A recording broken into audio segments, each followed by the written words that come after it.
Hey everyone, welcome back to the channel. So in today's video, I'm going to show you exactly how to fix your Daikin air conditioner that is leaking water indoors and the most common reasons why it actually happens. So first of all, if your Daikin AC is dripping water into the indoor unit, the problem is usually related to the drainage system and not the refrigerant. So you need to first of all start by checking the drain hose. You need to make sure that it is not kinked, it is not pinched or clogged with dirt, algae or debris. A blocked drain hose is one of the most common causes of this indoor water leaks because condensation can't flow outside.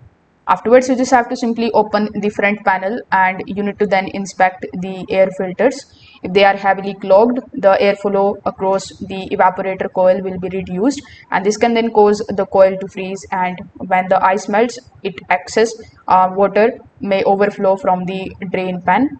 Now you need to also check the level of the indoor unit.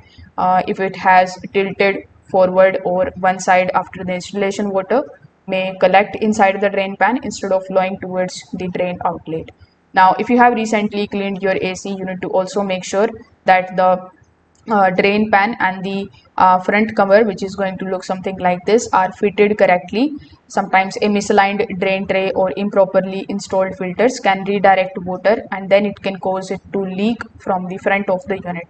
So you can just simply do these simple things and see if it is now working properly again. If this video helped you out, make sure that you like this video and subscribe to the channel. Thanks for watching.